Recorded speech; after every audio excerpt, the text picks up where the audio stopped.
Hello everyone, myself Dr. Meghna Joshi, tutor in the Department of Anatomy, Parul Institute of Medical Sciences and Research.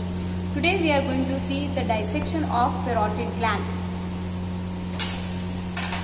The parotid gland, which is the largest serous gland, weighing about the 15 to 25 grams, in the region of para-aortic, that is surrounds to the ear, which is golden yellowish brown in structure, considered as a three-sided pyramidal structure.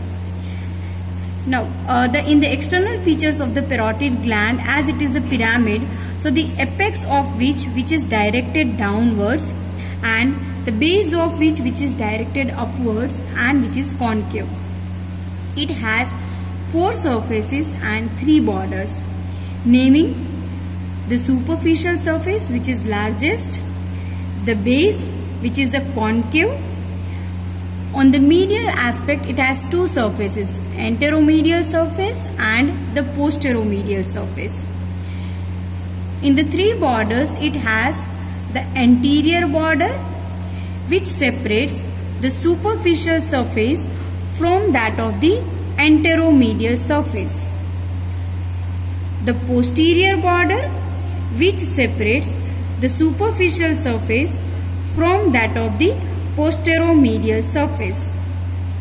And on the medial side, there is a medial border which separates the anteromedial from that of the posteromedial surface.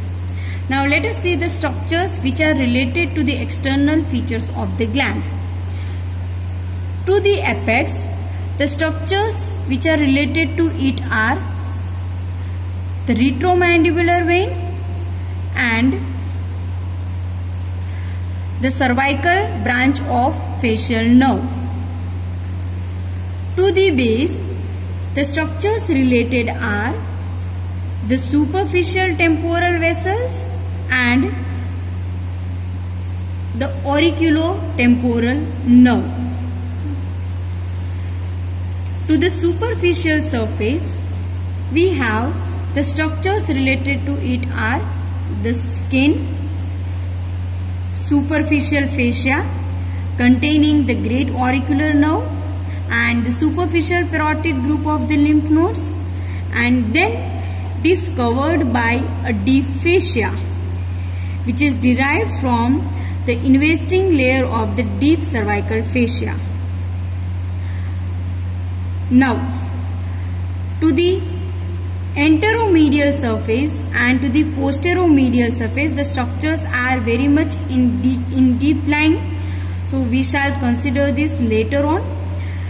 The other structures which are related are to the anterior border from above downwards to the parotid duct.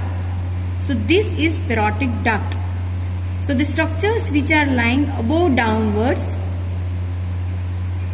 are, this is the temporal branch of facial nerve, zygomatic branch of the facial nerve, the upper buccal branch. To the lower part, we have the lower buccal branch of facial nerve. Along the margins of mandible, we have marginal mandibular nerve, and then we have the cervical